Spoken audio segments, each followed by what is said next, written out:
प्यारे विद्यार्थियों, आप लोग कैसे हो। और आपको तो पता है कि इस बार की जो भर्ती परीक्षा है वो 7,500 प्लस कांस्टेबल की है। और आप इनमें से केवल आपको एक ही पद चाहिए, जिस हेतु आपको बहुत मेहनत करना पड़ेगा। और अगर आपका पेपर अभी रह गया है, आगामी दिनों में है, आगामी तारीखों में है, आगामी शिफ्टों में है, तो आपको पूरे 30 अक्टूबर से लगातार आपको अभी तक के पूरे प्रश्न पढ़ना है। और एग्ज़ाम को बेहतर करना है तो पढ़ लीजिएगा। आपको बता दूं, डेली बेसिस पे हम डेली कवर करा रहे हैं, उस आधार पे बताएं। एग्जाम के प्रश्न रिपीट हो रहे हैं, डाटा बदल रही है, बस एग्जाम का पैटर्न सेम चल रहा है। मैथ्स और जी के जैसे हम कवर करा रहे हैं, बट अभी तो जी के जैसे फिलहाल बंद है, लेकिन मैथ्स पर डे चल रहा है। आप ध्यानपूर्वक पढ़ें, लिखें, समझें। अगर बेनिफिट नहीं हुआ तो हम आपको कह नहीं सकते, क्योंकि आप देखेंगे तब कहेंगे ना भाई।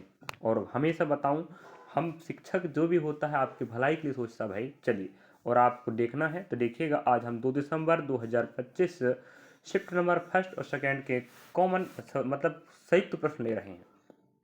लास्ट तक बने रहे, प्रश्न बहुत ज़्यादा टाइम लगेगा। एक वृत्त की त्रिज्याएं बराबर हैं, दोनों मतलब आपके पास दो वृत्त हैं जिनकी त्रिज्याएं बराबर हैं। दोनों केंद्र की दूरी दोनों की त्रिज्याओं के योग के बराबर है। मतलब उन दोनों के जो केंद्रों की दूरी है उनकी त्रिज्याओं के योग के बराबर है। तो कितनी स्पर्श रेखा खींची जा सकती है। और स्पर्श रेखा वाले प्रश्न या जीवा वाले प्रश्न, त्रिज्या खंड वाले प्रश्न, चाप की लंबाई वाले प्रश्न बार बार हमें पूछ रहा है। तो आपको बता दूं, अगर आपको कह रहा है कि दो व्रत हैं, तो हमने कहा एक व्रत जे हो गया, एक व्रत जे हो गया। अगर उन दोनों के बीच जो केंद्र है उनके त्रिज्या के योग के बराबर, तो इसका मतलब षटके बनेंगे जी। यहाँ से यहाँ ये 4 का होगा तो ये भी 4 का होगा। तो स्पर्श रेखा की बात कर रहा है तो बात रखिएगा, स्पर्श रेखा के प्रश्न पहली बार नहीं आया है। और जिन बच्चों का पेपर था 1, 2, 3, तो आज इस प्रकार के प्रश्न में 3 स्पर्श रेखा आप खींच सकते हैं। और यह पैटर्न का प्रश्न पहले भी आ चुका है, बस प्रश्न का पूछने का तरीका अलग होता है, डाटा अलग कर। विश्वास के साथ आप लास्ट तक देखिएगा, बेनिफिट होगा, ये हम आपको लिख कर बोल रहे हैं, क्योंकि प्रश्न आपको बार बार वही पैटर्न पे पूछ रहा है, वही अध्याय पूछ रहा है। 5 संख्याओं का औसत 21 है, एक संख्या 30 है, तो शेष 4 संख्याओं का औसत ज्ञात करो। देखो, संख्या गुणा औसत, ठीक है। 5 एकम 5, 5 दूना 10। इसका मतलब टोटल 21 संख्या नहीं है, औसत 21 है। तो संख्या गुणा औसत बराबर योग होता है। तो इन 5 संख्याओं का योग हमारे पास 105 आया है। तो इनमें से एक संख्या 30, हमने कहा 30 है तो 30 अलग करो। यहाँ 5 में जब 5 जाएगा तो 0, तो 5 ही बचेगा। 10 में 3, 7। अब हमारे पास 4 संख्या बचे, इनका योग जब एक संख्या पता है उसको अलग कर दो तो उसका योग हट जाएगा, तो बचा 4 का योग। तो योग 75 है कितने? 4। इनका औसत की बात कर रहा है, 4 एकम 4, ठीक है। हमारे पास क्योंकि 3 बच जाएगा, फिर 4 अट्ठे 32।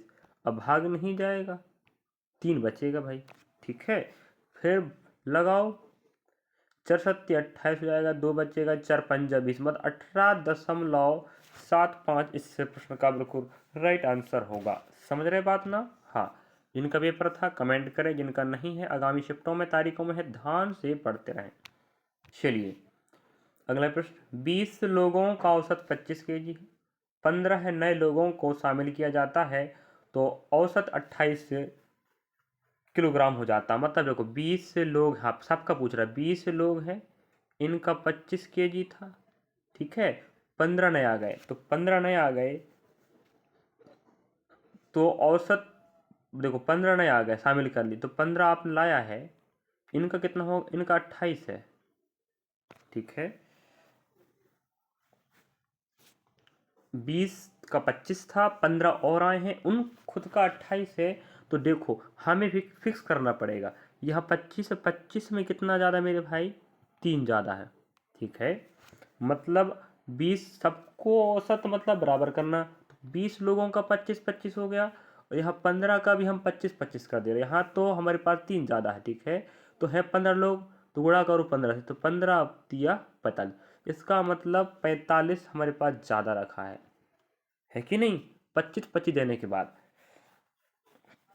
अब हम देखें 20, 30, 35, तो पूरे पूरे 35 लोग हैं भाई। 20 और ये 15, तो हम पढ़ा पढ़ें 5 9 45, 5 7 35, तो हमारे पास 25 तो आएगा प्लस, क्योंकि 25 हमने बनाया है फिक्स, 3 ज़्यादा था तो 15 लोगों के पास 3 ज़्यादा था, तो 15 तिया 45। अब ये नहीं कटेगा। अब 9/7, आप लोग 9/7 को भाग लगा लीजिएगा और 25 से जोड़ देंगे तो इन सभी का कुल औसत मिल जाएगा। या तो फिर आप संख्या गुणा औसत योग निकाल के भी कर सकते हैं, ऐसे भी आपको करना पड़ेगा। चलिए अगला प्रश्न आप एक बार है, यदि किसी वस्तु की कीमत में 20% की वृद्धि की जाए फिर 20% की कमी की जाए तो परिणाम क्या होगा। जब इस प्रकार का परसेंट दर, जब रेट समान हो, एक बढ़ने वाला एक घटने वाला हो, तो हमेशा इसका विधि आपका r⁴ रहेगा और हमेशा आंसर माइनस में आएगा। याद रखिएगा r मतलब दर, तो 20⁻2/100। अब 20⁻2 मतलब होता है 400 और 400/100, तो 100 का भाग 400 में जाएगा, 4 ही बचकर आएगा और आंसर हमेशा माइनस में आएगा या कमी में आएगा, याद रखें। तो परिणाम आपका -4 होगा। और बार बार इंतला कर दें, ऐसे प्रश्न पहले भी आ चुके हैं। अगला प्रश्न देखिएगा, एकल छूट वाला समतुल्य या निवल छूट, बात एक ही है। 25% और 20% का एकल छूट क्या होगा भाई। छूट मतलब क्या होता है, डिस्काउंट। तो छूट में हमें 100 से घटाना पड़ता है। तो आप देखो, जब 100 पे 25 घटाओगे तो 75 बचेगा ना भाई, फिर 20 घटाओगे तो 80 बचेगा, अपॉन लगा दीजिएगा 100। ठीक है, 0 8 पंजा 40 का भाई 0 बचा 4, 8 7 56, 56 और आप जब 4 देखोगे कितना आएगा, 60 हो जाएगा।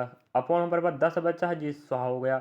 यहाँ 60 बचा, 60 माइनस 100 करोगे तो बड़ी संख्या माइनस का है 100, वही घटेगा तो 100 में 60 गए 40, बोलिए माइनस का लगे तो 40% का आपको लॉस होगा मेरे प्यारे भाई बहनों।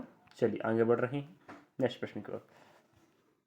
और बार बार कहते रहो, जिनका पेपर रह गया है 30 अक्टूबर से लगातार पूरे नवंबर तक हमने पढ़ाया, पूरा नवंबर और दिसंबर, जो 2 दिसंबर चल रहा है, इतने दिन का अगर आप जब भी पेपर है 2 3 4 5 6 7 2 का नहीं, 3 तो आज हो गया, 4 5 6 7 8, जब भी पेपर है एग्जाम तिथि में, आप लोग पूरा रिपीट कर लो मेरे भाई, वक्त निकाल के, फिर देखो कैसे नहीं मजा आता मैथ्स पढ़ने में।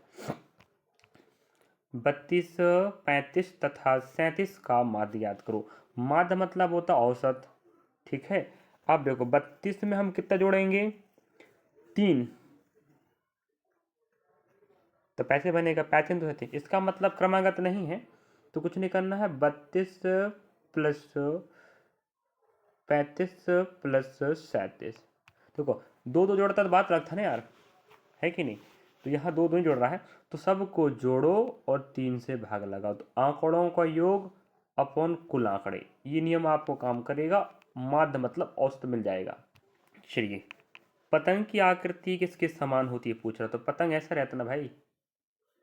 हाँ, तो पतंग को मानते हैं समानांतर चतुर्भुज। क्या माना जाता है, समानांतर चतुर्भुज। तो याद रखिएगा, सम चतुर्भुज अलग होता है, समानांतर अलग होता है, समलंब अलग होता है। सबके प्रश्न बार बार पूछ रहा है, तो पतंग को समानांतर चतुर्भुज के रूप में माना जाता है। चलिए अगला प्रश्न आपके समक्ष है, उन्नयन कोण अनुमान कोण, जिसे हम ऊंचाई दूरी वाले प्रश्न कहते हैं, त्रिकोणमिति में आएगा, सो आएगा। यदि बिंदु से एक पेड़ का उन्नयन कोण 30 अंश है तो बिंदु से पेड़ की दूरी 12√3 है, 12√3 है, तो पेड़ को ऊंचाई ज्ञात करो। तो इस प्रकार डायग्राम बनेगा भाई। ठीक है, ये कोण का मान कितना है, 30 है, तो ये होगा 60 का भाई, क्योंकि टोटल तो एक 80 करोगे ना, समकोण ही बनता है। ये 90 का रहेगा तो ये 30 ये 60 का। तो याद रखिएगा, आपको पेड़ ये है, ये बिंदु है, इन दोनों के बीच की दूरी आपको दे रखा है 12 है √3, तो ये 60 के कोण के सामने है, तो 60 का मान अनुपात में कितना बनता है मेरे भाई, √3 बनेगा। ठीक है, अपॉन हमें चाहिए 30 के सामने वाला, तो 30 का मान कितना बनता है बताओ, 30 60 90, तो 1 आएगा इसका मान। ठीक है। और आपको पता है 60 के सामने 12√3 है, और 60 का अनुपाती मान आप देख पा रहे होंगे कि √3 रहता है, इस पर रख लीजिएगा। ठीक है। और हमें क्या चाहिए, हाइट चाहिए।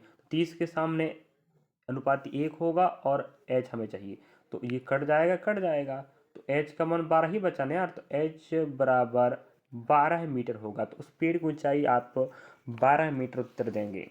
और बढ़िया 2 घंटे का समय मिलेगा पेपर में, बढ़िया बढ़िया पढ़ लीजिएगा, मैथ्स, रीजनिंग, जीके, साइंस से, और बढ़िया सा प्रश्न बनाने का कष्ट करना। ठीक है।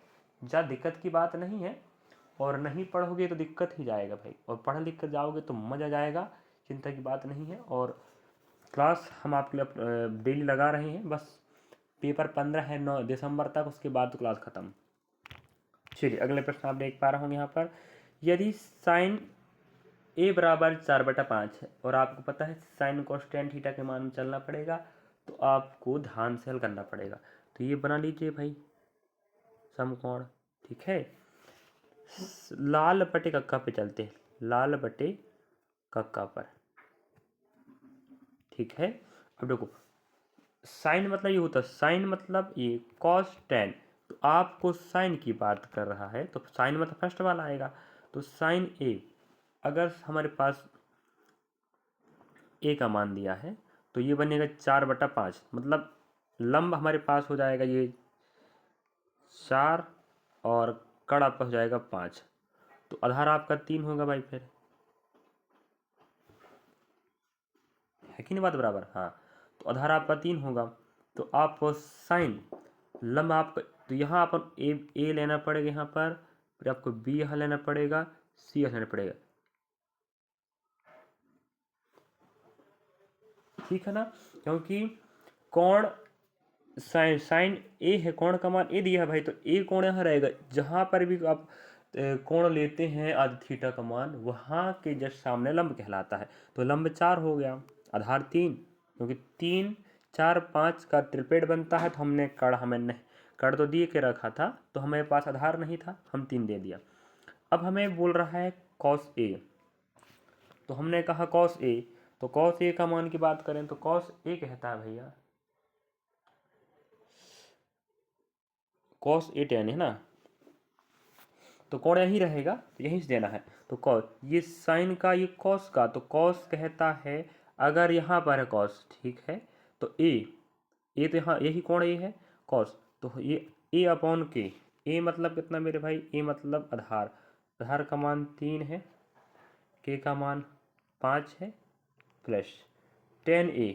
अब ए यहीं दिए हैं, तो अंक याद रखिएगा, एल सामने वाला 4, और ये साइन का, ये कॉस का, ये टेन का, तो टेन मतलब एल लंब अपॉन आधार, ये 3 होगा। तो हम क्या है, 3 पंजे 15, 3 तिरका 9, प्लस 4 पंजा 20, तो हमारे पास आंसर आएगा 29/15। यही आपका राइट आंसर होगा। और अगर आप कट पिट के दे रहा तो ठीक है, नहीं तो आपका यही राइट आंसर होना चाहिए। समझ रहे बात बराबर। हमेशा थीटा जहाँ बैठेगा उसके सामने लंब कहलाता है, तो हमने ए यहाँ बैठा रहा तो लंब वो कहलाएगा। समझ रहे बात। चलिए आगे बढ़ रहे हैं। चलिए अगले प्रश्न आपके समक्ष है, बहुत शानदार प्रश्न आ रहा है यार, क्या बताऊँ आपको। अगर आपका पेपर नहीं है ना, तो पूरे 1 महीने को पिछला जितनी भी क्लास लगे हैं, जितने दिन पेपर हुए सभी दिनों को हमने कवर कराया, एक दिन नहीं छूटा है। अब बताओ इतने दिन का मैथ्स अगर आप रिपीट करते हो, क्या मैथ्स नहीं बनेगा आपको? बनेगा ना भाई।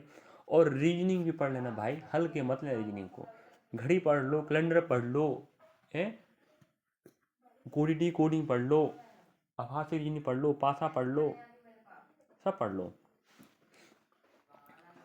6,400 रुपये की राशि पर 7.5 की दर से 3 वर्ष का साधारण ब्याज ज्ञात करें। तो हमारे पास जो पैसा है उसकी बात 3 साल की बात, तो 7.5 ये आपका दर है, लेकिन है कितने साल का? हमें 3 साल का ब्याज चाहिए, तो 1 साल का ब्याज 7.5 है, 3 साल का देखते हैं। 3 पंजे 15 की 5 हाथ की 1 7 त्रिक 22 तो 22.5% बनेगा ब्याज। कितने साल? 3 साल का। 1 साल का ब्याज हमारे पास आया है 7.5, 3 साल का 22.5। अब कुछ नहीं करने का, हम आपको बता दें कि यही 6,400 रुपये का 22.5, तो यहाँ पॉइंट नीचे आएगा, डालो भाई, ठीक है। और परसेंट का आपका जी 100 लग जाएगा, ठीक है। 100 का 2 ये चले गए। अब 64 गुणा 255 करना और 10 से भाग लगाना, वही आपका SI कहलाएगा। इतना नहीं करोगे तो पेपर में भी नहीं कर पाओगे। पहली बात होती है प्रश्नों को बैठाना, मेथड से हल करना, वो हम बता रहे हैं आपको, बहुत ईजी तरीके बताओ, ठीक है ना बात बराबर। चलिए अगले प्रश्न आपके समक्ष है, और प्रतिशत का, लाभ हानि का, बट्टा का, SI का, CI का, सब का प्रश्न आएगा। यदि एक उम्मीदवार को 45% वोट मिले और दूसरे को 30%, तो तीसरे को कितने प्रतिशत मिलेंगे? अब भाई जब परसेंट की बात आए, हाँ 100% मानिएगा।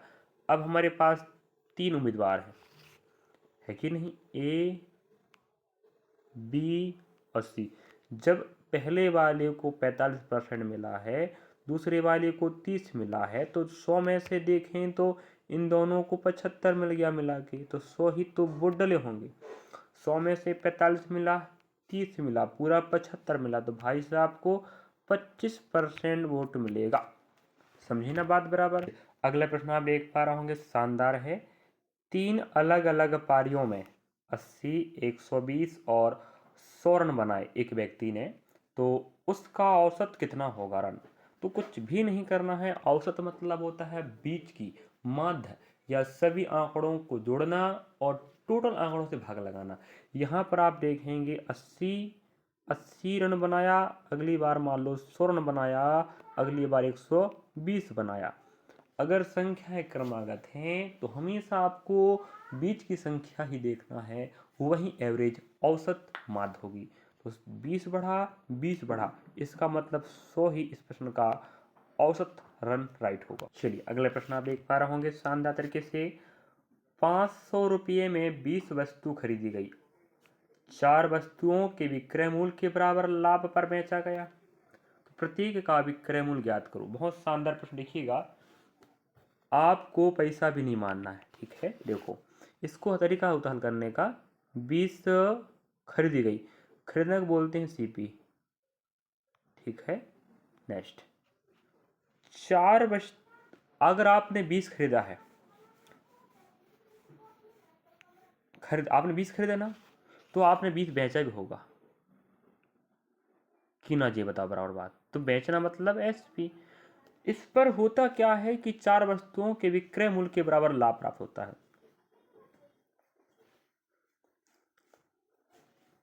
विक्रय मूल्य के बराबर, तो आप ये बताओ, लाभ के लिए प्लस लगाना पड़ता है, लेकिन विक्रय मूल्य के बराबर, तो 4 ये भी SP बैठेगा। फिर क्रय मूल्य के बराबर क्या था, तुम CP बैठा देते। लाभ तो प्लस, हानि तो माइनस, ये पहली बार नहीं आया, पहली बार चुका है।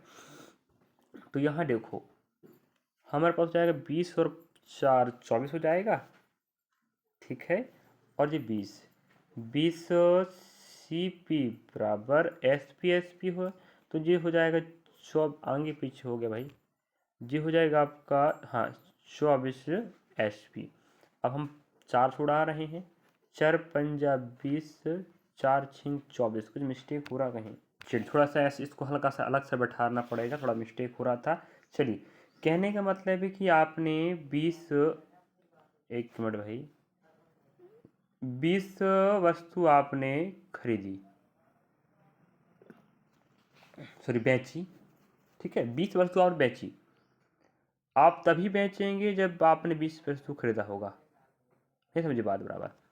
आपने 20 वस्तु बेची, मानो यहाँ खरीदी बोला है, 20 वस्तु खरीदी, आप खरीदे हो मतलब क्रय मूल्य करे हो, क्रय विक्रय मूल्य में बेचना होता है। तो आपने 20 वस्तु बेची, इसका मतलब 20 आपने खरीदा होगा, तो बोल तो रहा खरीदा 20। तो 20 आपने खरीदा, 20 बेचा होगा। इस पर क्या होता है, 4% का लाभ, सॉरी 4 वस्तुओं के विक्रय मूल्य, तो 4 विक्रय मूल्य के लिए एसपी लगा रहे हैं, ध्यान रखिएगा, और लाभ के लिए प्लस लगा है, हानि के लिए माइनस लगता है।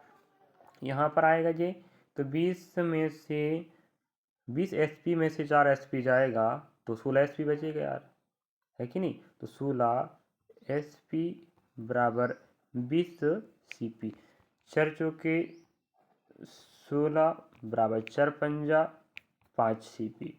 अब आपको इस पोजीशन में मान अलग अलग भगती हैं। सीपी मतलब 4 हो जाएगा, एसपी मतलब 5 हो जाएगा। अल्टा पल्टी मान बनता है अनुपात के नियम पे आपने पढ़ा होगा, ठीक है। तो यहाँ पर आप देख पाएंगे 4 आपका सीपी आ चुका है, ठीक है। हाँ, अब यहाँ पर बात करें, देखो 4 के बराबर कितना पैसा है, 4 आपका क्रय मूल्य है, और आपने कितने 20 वस्तु कितने पे खरीदे हो, वही 500 पर। तो 4 हमारे पास अनुपात में आया है, तो 4 के बराबर आपका 500 हो जाएगा, और बेचने की बात कर रहा है तो 5 के बराबर, ठीक है। तो गुणा भाग करें, 4 एकम 4, एक बचेगा, 4 दूना 8, और हो जाएगा 4 पंजा 20, तो 125 गुना हो रहा है। यहाँ पर 125 गुना कर देते हैं, तो देखो भाई 50 25 की 5, 2 बचेगा, 5 दूना 12 पंजे 60, और 2 62 कर देते हैं, खत्म। तो 662 रुपये पर बेचा है। और प्रत्येक वस्तु, हमारे पास टोटल 20 वस्तु, 20 से भाग लगा दो, जो भी आंसर आएगा आपका राइट मान होगा भाई। प्रत्येक वस्तु को, सभी 20 वस्तुओं का विक्रय मूल्य आपने लाया 500 रुपये में, और 625 में आप बेच रहे हो, समझ रहे बात, 625 बेच रहे हो, है पूरी वस्तु 20, एक वस्तु का चाहिए विक्रय मूल्य, तो 620 सभी का वस्तुओं का विक्रय मूल्य है। एक वस्तु के लिए आपको टोटल वस्तु से भाग देना पड़ेगा। अगले प्रश्न आप देख पा रहे होंगे, दो संख्याओं का अनुपात क्रमशः 14-25 है और उनका योग 390 है, तो बड़ी संख्या ज्ञात करो। बड़ी संख्या 25 है, तो आप ध्यान दीजिएगा, योग इन दोनों का योग आप देखोगे तो 39 आएगा, रियली में योग आप देख पाएंगे 390 है। अब यहाँ 39 एकम 39, 39 एकम 39, मतलब एक इकाई बराबर 10 आ रहा है। बड़ी पूछेगा तो बड़ी से गुणा करो, छोटी छोटी, तो यहाँ 140 10 के गुणा करने पर, और यहाँ 250 आपका 10 से गुणा करने पर, ये छोटी वाली ये बड़ी वाली, दोनों को जोड़िएगा आपका आएगा 390 हो गया। इतने छोटे छोटे प्रश्न भी आ रहे हैं, 4 से 5 प्रश्न आपको वन लाइन बिल्कुल सिंपल सिंपल प्रश्न आएंगे। बाकी सभी मैथ्स के प्रश्न आपको और अच्छे से तब बन पाएगा जब डेली बेसिस पे आप समझकर तैयारी को दोगुना करें। चलिए अगले प्रश्न आप देख पा रहे होंगे, 5 लोगों का औसत खर्च 200 रुपये है, उनमें से 4 के खर्च 700 रुपये हैं। देखो कुछ भी नहीं करना यार,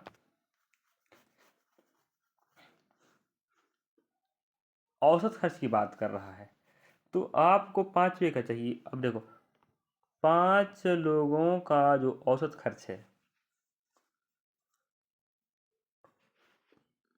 गुणा कर दो, 200 रुपये है, तो पूरा खर्च आप देखेंगे तो 5 दूना 10, मतलब 1000 रुपये। तो ये 5 लोग पूरा 1000 खर्च करते हैं, उनमें संख्या गुणा औसत 7 के 28, मतलब ये 4 लोग हैं, ये 4 लोग 5 सभी का तो भैया आप 1000 खर्च देख रहे हो, लेकिन इन 4 लोगों का 7 के 28 2800। तो आप देखेंगे यहाँ पर 5वें का पूछ रहा है। अब आपको पता है 5 दूना 10, सबका हमारे पास 10 और 2 जीरो जी लगेंगे, ठीक है। हाँ,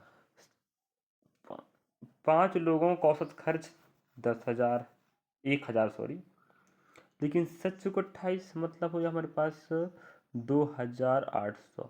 ये सबका नहीं, 4 लोगों का है, तो घटा दिया है जीरो जीरो, यहाँ हो जाएगा 7, यहाँ हो जाएगा 1, तो हमें एक व्यक्ति का खर्च मिलेगा 1700। 5 व्यक्ति का औसत खर्च, 5वें का भाई अकेला है तो क्या भाग लगा इसका, है कि नहीं। तो आपका आंसर 1700 आएगा। अगर कहीं मिस्टेक होता है अगर हमसे बताते समय, तो आप हमें कमेंट सेक्शन में कमेंट करके बता सकते हैं और गलती हम सुधारने का प्रयास करेंगे। मैं संख्या गुणाओ सब ठीक है। चलिए अगला प्रश्न आप देख पाएंगे यहाँ पर। अगला प्रश्न आप देख पा रहे हैं, ऐसे प्रश्न पहली बार आया है, ये आपको लगता होगा क्यों, क्योंकि आप पढ़े नहीं है, लेकिन जो बच्चा पढ़ रहा है वो समझ गया होगा कि हाँ गुरुजी सही कह रहे हैं, पहले भी आया है। तो 11 पाई अपॉन 18 का मान ज्ञात करो। तो भाई 11/18 तो रहेगा और पाई का मान 180 होता है। अब यू कट जाएगा तो यहाँ 110 आपका राइट होगा। इससे पहले भी आ चुका है, ये आपका रेडियन में मान है, नहीं है, कहें बताओ, कौन में मान है। अगर आपको अंश में देगा मान, ठीक है, अंश में देगा, रेडियन पूछेगा तो उस अंश को आपको हमेशा थीटा इंटू पाई अपॉन 180 में रखिएगा।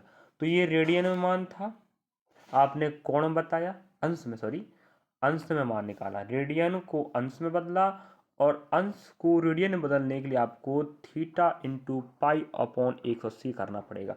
ये रेडियन से अंश में, अंश से रेडियन में का प्रश्न पहले ही आ चुका है। चलिए अगले प्रश्न आप देख पा रहे होंगे, एक वृत्त के केंद्र से एक बिंदु की दूरी 13 सेमी है एवं बिंदु से वृत्त के स्पर्श रेखा की, बहुत शानदार यार, कितनी बार पूछेगा प्रश्न पता नहीं। चलो, एक वृत्त के केंद्र से, ये है वृत्त, चलिए तो यहाँ पर आप देखो एक वृत्त के केंद्र से एक बिंदु, तो हमेशा आपको बिंदु बाहर लेना, एक वृत्त है, केंद्र हो गया, बिंदु है, इसकी दूरी 13 सेमी है, ठीक है, और बिंदु से स्पर्श रेखा, ये स्पर्श रेखा बना देते हैं, ये 5 सेमी है, तो यहाँ बनेगा कौन, यहाँ समकोण ही बनेगा हमेशा, ठीक है। तो आज बताओ 5 12 13 का त्रिप्लेट होता है, इसका मतलब हमारे पास ये 13 का है, ये 5 का है, तो ये बचा 12 का, यही आपके आंसर होगी और यही वृत्त की त्रिज्या कहलाएगी। समझ रहे बात, कितने जी यार, 5 12 13 त्रिप्लेट होता है, खत्म आंसर। तो हमें जब केंद्र से एक बाहर बिंदु की दूरी पता है 13 सेमी और स्पर्श रेखा की लंबाई केंद्र से यहाँ से बिंदु से 5 है, तो बचा भाई 12। चलिए अगला प्रश्न आपके समक्ष है और बहुत मजेदार प्रश्न है, चिंता की बात नहीं है।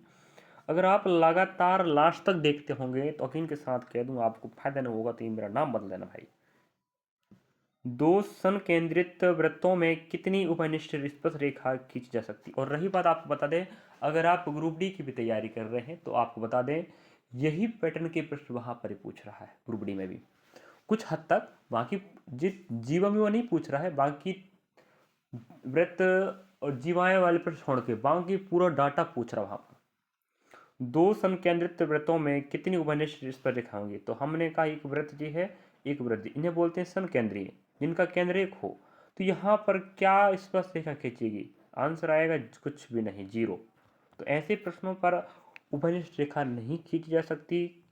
अगले प्रश्न आप देख पा रहा है, व्यक्ति के पास 12,000 रुपये हैं, उसने 85% खर्च किया, उसने कितने रुपए खर्च किए। तो उसमें क्या हल करना है यार भाई, 12,000 का आपको सिर्फ 85% निकालना है, वही बता दे खर्च कितना है, 2 जीरो 2 जीरो, तो आपके पास बचा 120 से गुणा 85। अब मेरे ख्याल से आगे आपको ही करना चाहिए, आप आगे कर लीजिएगा, आपका आंसर आपको खर्च ला के दे देगा। समझ रहे बात, हाँ आगे चल। अगला प्रश्न आपके समक्ष है और यह पैटर्न का प्रश्न हमारे पास पहले भी आ चुका है, लेकिन वहां मुंह फोड़ के बोल दिया था कि दो जीवाएं एक दूसरे को काटती हैं ओ बिंदु पर, एक का नाम ए बी था, एक का नाम सी डी था। तो ओ ए ओ बी की दूरी पता था और एक 3 भुजाओं की पता था, इस प्रकार बन रहा था उस समय। ये आपके हो गए थे क्या, इसको ए माने थे, इसको बी माने थे और इसको सी, इसको डी, ये आपका ओ हो गया था, आधा है कि नहीं, इसका मान दिया था, इसका दिया था, इसका इसका पूछ रहा था, तो क्या दिक्कत था, कुछ नहीं। तो वह से अब अभी आपको दिख रखा है ए बी और सी डी दो जीवाएं, तो ए बी और सी डी दो जीवा हैं, 8 सेमी ओ ए, ओ ए 8 सेमी का है, तो ये 8 हो गया गुणा ओ बी ये आपका 3 सेमी का है बराबर। तो OA OB गुणा करना है बराबर में। फिर आपको देख रखा OD, तो OD, ये OD है, इसका मान हमारे पास 12 सेमी है। अब आपको पूछ रहा है ये किस चीज़ का मान भाई, OC का, तो OC का मान यहाँ OC रहने दीजिएगा। 4 दूना 8, 4 तेरी 12, 3 से 3 कैंसर, तो 2 बराबर आपका OC राइट होगा। इससे पहले भी हमारा आंसर जब भी यही पैटर्न का प्रश्न आया था तब भी 2 आया था। अगर आप डेली बेसिस पे अगर आप समझ रहे हैं तो आपको पता होगा, वरना पछताना होगा। अगले प्रश्न आपके समक्ष है, और ये प्रश्न बहुत खतरनाक नहीं है, बहुत इजी है और मॉडरेट है, आप कह सकते हो। जिन बच्चों का पेपर हो चुका है, जिन बच्चों का पेपर 2 दिसंबर को था, वो अवश्य कमेंट करें क्या यही पैटर्न प्रश्न आए थे। जिन बच्चों का होना रह गया जिससे वो इसको समझ सकें कि हाँ सही कह रहे हैं। एक आयताकार खेत की लंबाई 25 मीटर व चौड़ाई, हाँ आयताकार लंबाई 25 मीटर है, चौड़ाई 15 मीटर है। इसके चारों ओर तार की बाउंड्री के लिए कितने मीटर तार की आवश्यकता होगी। वो भाई परिमाप की बात कर रहा है, तो परिमाप क्या होता है ये बताओ। हम ऐसे ही निकाल दीजिए बिना फॉर्मूला, ठीक है। ये आपका आयत होगा। आयत अगर लंबाई 25 है तो आयत मतलब आमने सामने, ये भी 25 होगा। अगर ये चौड़ाई है तो ये 15 होगा, ये 15 होगा। तो भाई परिमाप यहाँ से यहाँ तक, यहाँ से यहाँ तक, ये आप क्या लगाओगे, बाउंड्री वॉल, इसे परिमाप कहते हैं। तो 25 25 हो गया 50 मीटर, ठीक है, और 15 15 हो गया 30 मीटर। इसका मतलब आपको 80 मीटर का तार की आवश्यकता होगी बाउंड्री वॉल के लिए, सीधी बात, नो बकवास। आप देख पा रहे होंगे बहुत शानदार है। यदि आप कार द्वारा 30 किलोमीटर प्रति घंटा की गति से 60 किलोमीटर, कार द्वारा 20 किलोमीटर की दूरी 40 किलोमीटर, हाँ माफी चाह रहा हूँ, 30 किलोमीटर की चाल से आप 60 किलोमीटर चल रहे हैं, 20 की चाल से आप 40 चल रहे हैं, और तथा रेलगाड़ी द्वारा 50 किलोमीटर की गति से 100 किलोमीटर दूरी तय करते हैं, तो औसत गति क्या होगा। औसत का प्रश्न आपको पहले पूछ चुका है। दो औसत, दो दूरी चलने वाला, दो समान दूरी, दो अलग अलग चाल, तीन समान दूरी, अलग अलग चाल। लेकिन यहाँ पर दूरी भी अलग है, चाल भी अलग है, लेकिन पूछ तो औसत चाल रहा है, तो इसका फॉर्मूला होता है दूरी अपॉन कुल समय। दूरी अपॉन कुल समय, ये बात याद रखिएगा, ठीक है। दूरी अपॉन क्या होता है, कुल समय। तो आपको बता रहे हैं, धैर्य समझिएगा। दूरी अपॉन कुल समय, हमने कहा दूरी, तो पहले 60, तो 60 दूरी हो गई, कुल दूरी अपन कुल समय, 60 दूरी। एक काम करते हैं, अलग रख लेते हैं, दूरी पहले, ठीक है। चलिए, तो हमारे पास हमने कहा 60 किलोमीटर चला पहली बार, फिर 40 चला भाई पहली अगली बार, फिर 100, तो ये होगा हमारे पास 100 200, तो पूरा पूरा डिस्टेंस आएगा 200 किलोमीटर का, याद रखिएगा। ये आपकी टोटल दूरी हो गई। हमने बोला ना कुल दूरी अपॉन कुल समय, तो कुल समय के लिए आपको समय निकालना पड़ेगा। तो समय होगा दूरी बटा चाल। तो पहली दूरी 60 की से, और चाल अपने पास 30 का है, तो 30 दूना 60, 2 घंटे आएगा। अगली बात करें, अगली दूरी आप देख पाएंगे 40, वो भी 20 की चाल से, तो भाई दूरी अपन चाल, ये भी 2 आ जाएगा। नेक्स्ट, फिर हमारे पास 100 किलोमीटर दूरी है 50 की चाल से, ये भी 2 आएगा। मतलब 2 घंटे पहले में लगे, अगले में 2 घंटे लगे, अगले में 2 घंटे, पूरे 2 4 6, तो 6 घंटे लगे। टोटल दूरी हमारे पास 200 किलोमीटर आया है, टोटल 6 घंटे। तो कुल दूरी अपॉन कुल समय, इसको तब तक भाग देना जब तक आपका भाग देना बंद ना हो जाए, या दशमलव के 2 स्थान के बाद तब ना पहुंच जाओ, बस इतना करना मेरे भाई। तो कुल दूरी अपॉन कुल समय ही इस प्रश्न का हल का कॉन्सेप्ट रहेगा और भाग लगाने का। फिर अगले प्रश्न आप देख पा रहे होंगे, बहुत शानदार ये भी है, चिंता की बात नहीं है। यदि 1/x प्लस 1/y बराबर 7/12 है, तो x प्लस वाई बराबर 8, तो x गुणा y का मान क्या होगा।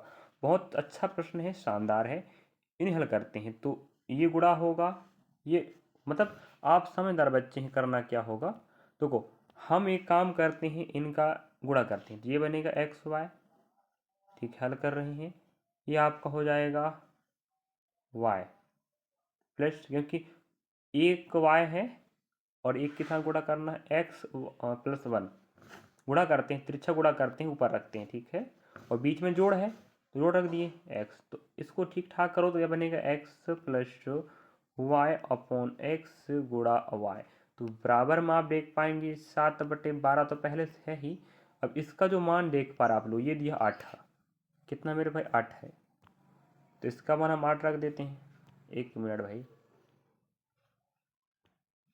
ठीक है, इसका मान 8 रख देते हैं, तो 12×8 = 96 हो जाएगा, एक्स इंटू वाई बराबर 12×8 = 96, और नीचे हमारे 7 आ जाएगा, तो 7 का पढ़ा तब तक पढ़ना जब तक दशमलव के दो बिंदु, दशमलव के बाद दो बिंदु, दो संख्या ना आ जाए, ठीक है, ये आपका आंसर होगा।